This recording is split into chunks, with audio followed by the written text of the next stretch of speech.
Good morning. Good morning. Welcome to It's Your Life with Kelly and Amy. I'm Kelly. And I'm Amy. Happy Monday, everyone.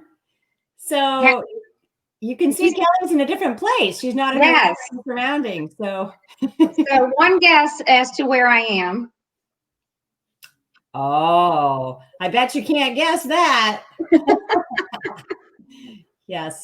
So for you people that are not from Florida, that's in Tallahassee. She's up in Tallahassee helping her oldest son move. Yes. She is not in her normal place. No. Still joining us. So here we are. Here we are. And I'm happy to be here. It's your life. So today we're talking about you are a masterpiece in the making. Mm-hmm. So if you read that title, you might have said, what does that mean? Really? Am I? So I've been reading this book. It's my third time reading this. It's called The Book of Joy. And it's a fabulous book. If you've not read it, it's by the Dalai Lama and Desmond Tutu. Mm-hmm. So there's a chapter in here that's actually titled, You Are a Masterpiece in the Making. And I thought it was so relevant to our conversation because last week we talked about getting out of your box and being just get the conversation going so we can understand each other better. And this is really about building up mental immunity. So what is mental immunity? It is really getting our mindset in a place that we can respond to life events in the way that's most in line the way that we want to live.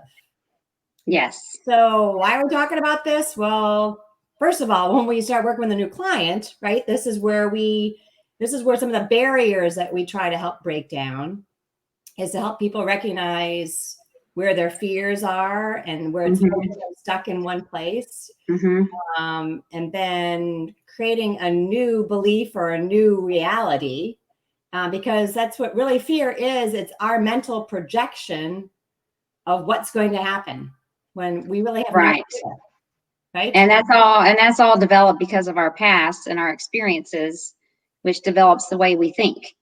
Yes. And a lot of people get stuck in those ways and don't have any mental flexibility, and we need to have mental flexibility. Well, yes, unhappiness originates within our own mind and heart. So if we can recognize that and say, oh, so if I'm unhappy or if I'm afraid, and I kind of put those two things, because I feel like those are things that people are always trying to keep away from themselves. Like, I don't want to be afraid. I want to be unhappy. We want to be happy. We want to be brave.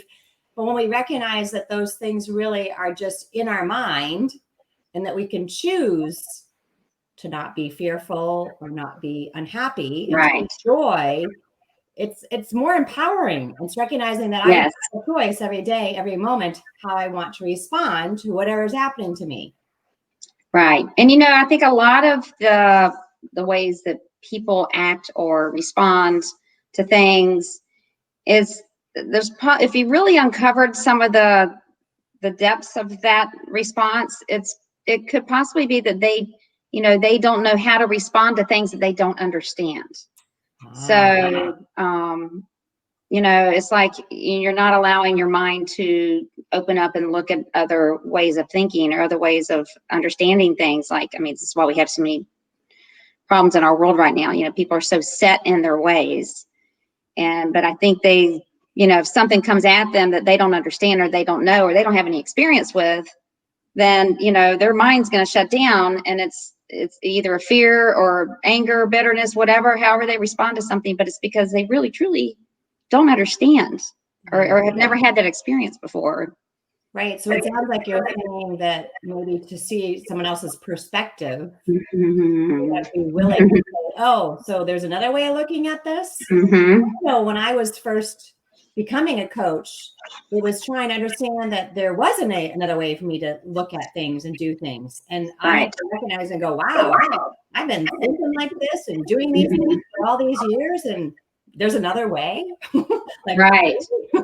right? And there's a reason why I think this way and feel this way and respond this way. Right. Oh, it came from my childhood. Woo! Yeah. Wow.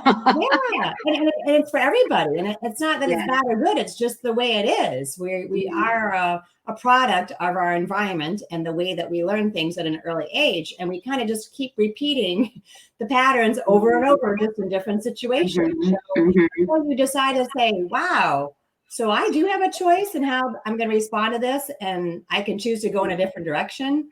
There's a great analogy I learned once, and I use it often with my clients, is imagine that you have a favorite place across a field, and every day you like to go and sit in this place. So every day you go the same path across this field, and eventually you're wearing out a path. So there's a path that same little spot, and you come back the same way, and you just always go that way.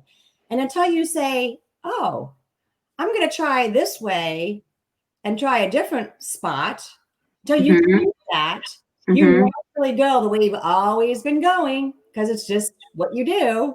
Right. And you go the other way and go, "Oh, wow, there's another nice spot over here. I never knew about this." Right. Or you've got so many fears instilled inside of you, you'll never try to take that path because you're so set in your ways. Yeah. Sad, actually. So how do we build up mental immunity? You had some thoughts on that. Okay. Yeah. So I actually am reading this book now with a group of ladies from my church. Excellent book. Joyce Meyer's Battlefield of the Mind. Ironic. This is the book and this is the topic we're talking about today. And I mean, we've just started it. We, not even to page 50 something yet, but I've marked a few things that really kind of resonated with me. And this is one: your life may be in a state of chaos, which that's very for a lot of people. Yes, because of years of wrong thinking. If so, it is important for you to come to grips with the fact that your life will not get straightened out and things will not change until your mind changes. You should consider this area one of vital necessity. Be serious about tearing down the strongholds that Satan has built in your mind. Use your weapons of the word, praise, and prayer. So, and I am a firm believer that I believe that this is not as every day of our life. There's spiritual warfare out there, and that Satan he finds our fears and he bombards them and he gets in our head, and that's where our fears just got like a lock in.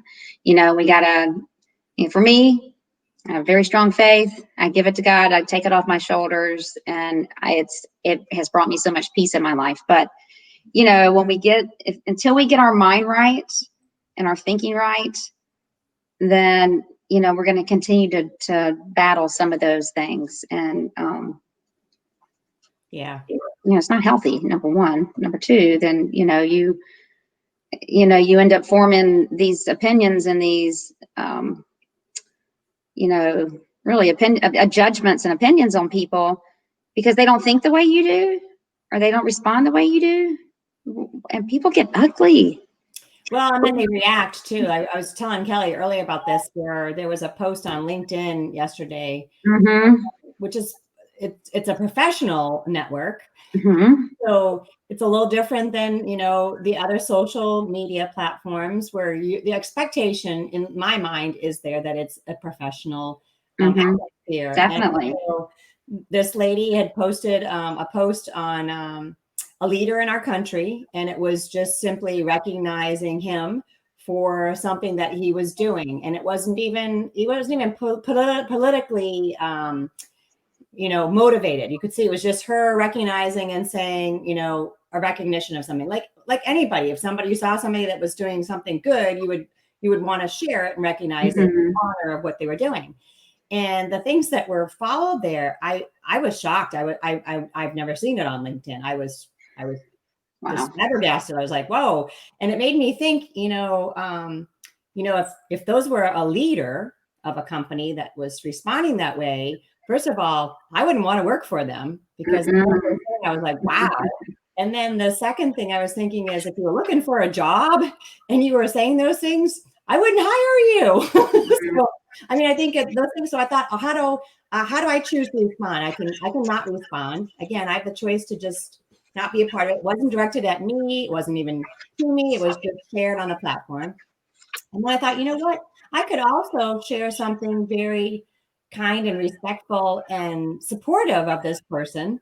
So that's what I chose to do. And I actually, I won't read all of it because I don't want to share who it was or anything. But part of what I said, I think was the point that I was going to make.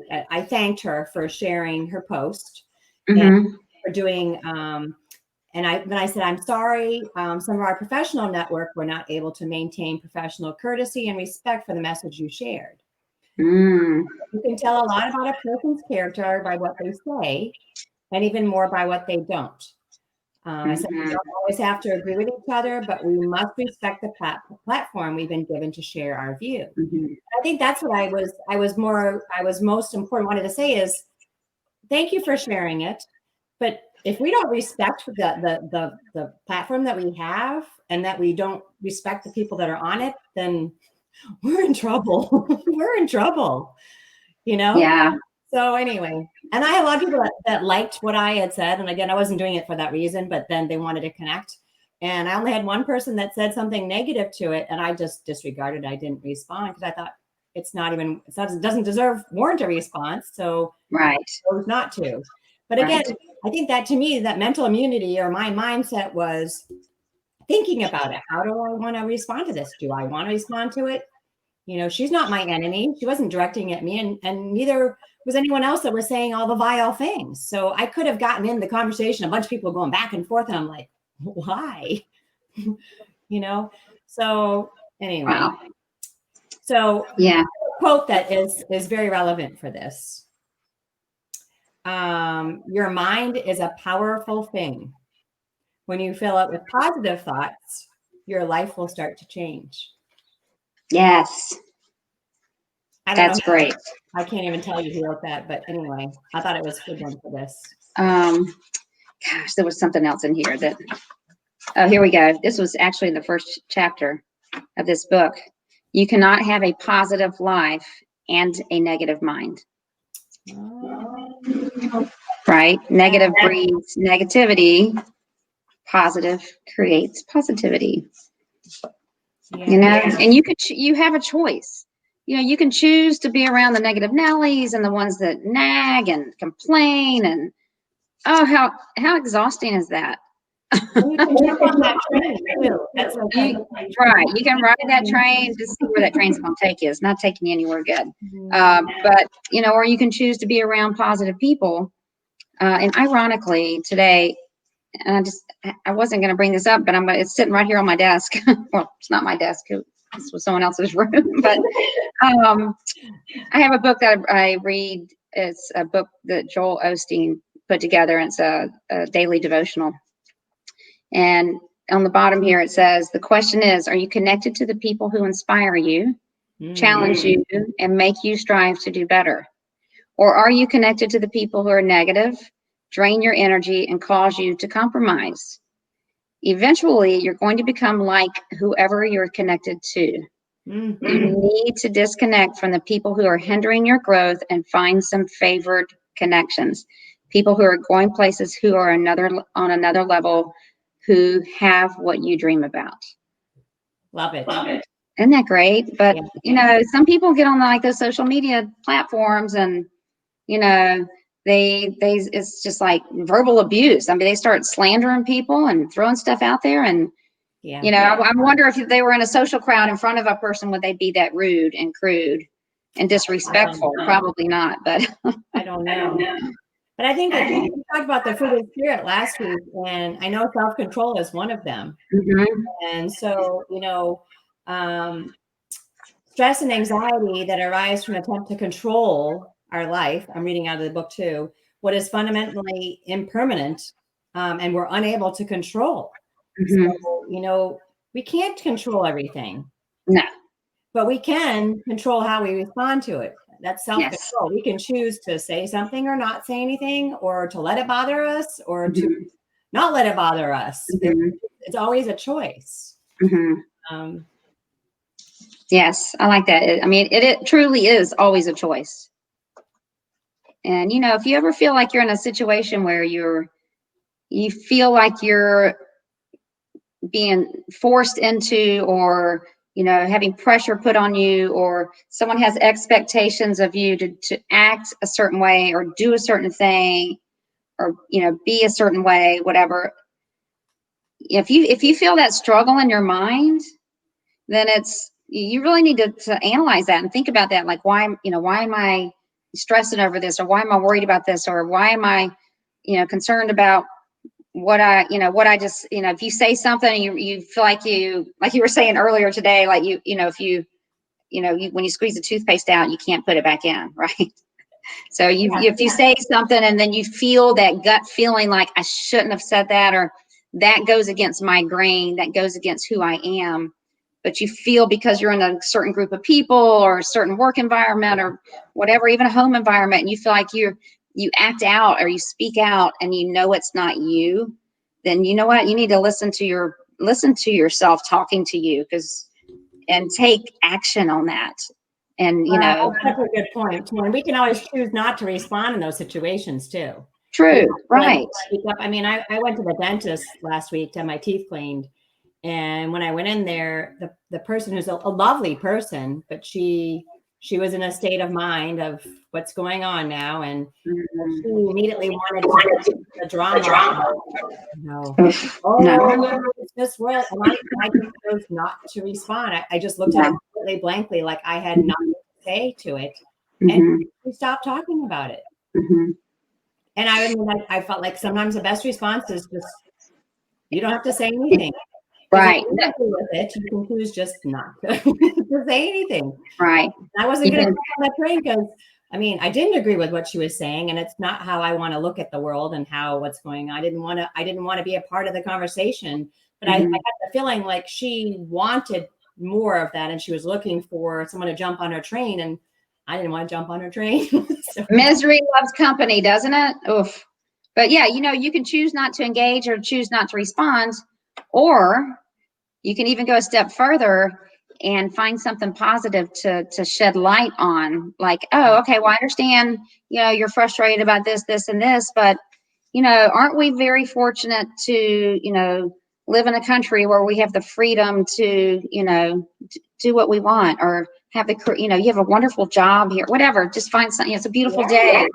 Think of something positive, really, to kind of stop them in their tracks. And, maybe people will realize, like, oh, wow, like I've just dumped out a whole lot of negative on somebody I don't even know. Maybe, they might. Yeah. Maybe not. Maybe they just keep talking the negative crap. Well, and I think, if you want to really get into the conversation with them, you could go further. I mean, when we're working with a client, we try to understand where those fears or frustrations are coming from, because we're trying to help them shift the way they're thinking so they can create a new way of thinking and create a new life. So another quote from the book is, when a fear or frustration comes, we have to think, what is causing it? Right? In most cases, fear is simply a mental projection. It's what we project out. And we were talking about this last week, you and I, in a coaching session. It was coaching me about, something that I wanted an action step I wanted to put in place that week. And I didn't follow through the week before very well on it. And so she asked me, what are you afraid of? What's going to happen if you do this? And I said, well, I don't know. I hadn't thought about it. And then actually making you make me think about it. Right. And making you actually realize, okay, if you don't do what you wanted to do, what is the outcome for everybody involved? Automatic, nothing's going to happen, right? Because it's like you're choosing to stay where you are. Yes. Because of what might happen that we don't know is true. So many people project and try to, what's the word I'm looking for? Predict what's going to happen if they do something, if it's something that they need to do or say or go, or, and they it's just human nature. The fears start bombarding our brains, like, oh, wow, what if I do this? This is going to happen, or this person's going to think this way, or what are they going to think about me if I say that, or just stop. Stop thinking like that, you know. So it's in our mind, right? Yeah, right. And so when we can recognize that and say, oh, well, I was assuming the worst there. My mind was saying the worst was going to happen, and my mind's trying to keep me safe, right? Yes. Nothing will happen to me. And so when I can recognize it and go, well, yeah, I have a choice here. So I chose to move forward last time. Yes. And I actually had really great success in what I was doing. Yeah. It wouldn't have happened if I hadn't done that. So thanks to the great coach in front of you there. Like, you know, and that's why I think is important is that we can't recognize things ourselves because they're in our heads. And when we can have someone else help us recognize what we're doing, which is what the coach does, and question, have you thought about why are you choosing to do that? And then I don't know. Well, what else could you choose to do? Oh, I have a choice. Yes. So anyway, choice. So it's been a good week in that regard. Good. Excellent. So let's see. We are on the downhill here. So do we have a day today? What can we celebrate? I've got my clapper ready. I'm ready. Today is National Love is Kind Day. Yay! So, yay! Love is kind. Oh, you have all the props. I have nothing here. I'm in a half-empty apartment in College Town here in Tallahassee. I'm making up for it this time. I've got all kinds of props. I can't even put on my red in honor of National Love is Kind Day. And remember that, you know, share some love, show the love, be the love, you know, stop the negativity and the bitterness and the worry and doubt and fear. And also it is National Creme Brulee Day. I love creme brulee. I love it. Have you ever made it? No. Well, maybe I probably assisted my daughter once, but I don't think I made it myself though. I think she likes it, so she made it. Yeah, I've never made it. I think I'm gonna leave that to the experts. I make custard. That's not too far off from it. It's kind of related to it, I think. Let's see. So, you know, here actually there was one more thing in this book I just wanted to share. The idea is that we must learn to become the kind of person who plans things, but who doesn't fall apart if that plan doesn't work out. And, you know, it talks about, you know, how when things become difficult, same thing, we start projecting and thinking and worrying of the worst possible outcome. And, you know, we cast all that negative aura out there, and it's, you know, instead, you know, like when we were talking about when we were coaching about, well, what if you did do it or what if you didn't do it? Think of both sides. Like, okay, if I go forward with this, what could possibly happen? What's the worst case scenario that can happen? What is the best case scenario that can happen? And you don't know. You can't predict the future. No. Nobody can. We have no control. And hi, Carol. Carol's joining us. Carol says one day at a time. So yes. One day at a time. Yes. Right.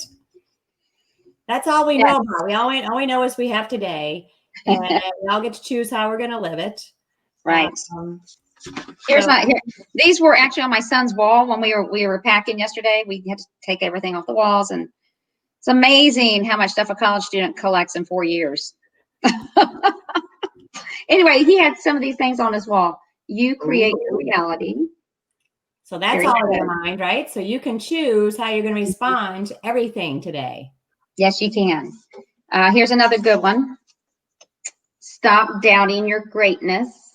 See, I told you, you are a masterpiece in the making. Yes. Right? And this one I really like too. Love yourself. You deserve it. Oh, give it some love. Love. That's all I have. Sorry. Yeah, that's it for me too. It's it. Oh, Cooper, there's a dog here. Cooper. Oh, he's sound asleep. Yeah, my 3 are sleeping here too. So I do have a scripture on the wall though that kind of is appropriate for this. It says, choose joy. Count it all joy when you meet trials of various kinds. That's from Yes. James 1:2. So again, Choose joy. joy. So when you meet trials of various Choose kinds, joy. choose joy. You know, one day I came out there when I had that T-shirt on. It says "Choose Joy."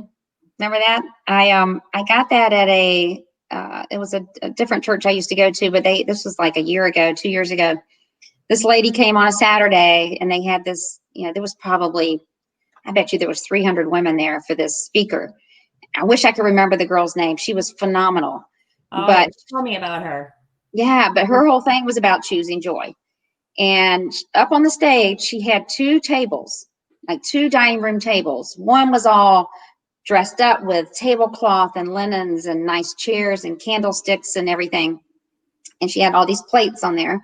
And then there was another table, just a card table that had, some plates, but there was nothing on it. Okay.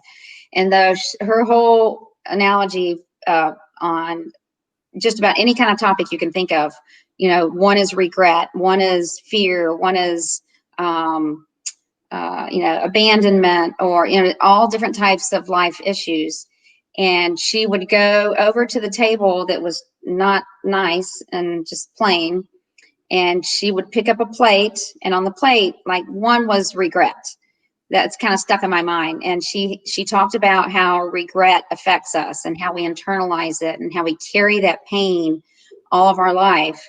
And then she would go put the plate back over there and go to the nice table and pick up a plate with like a line through the word regret.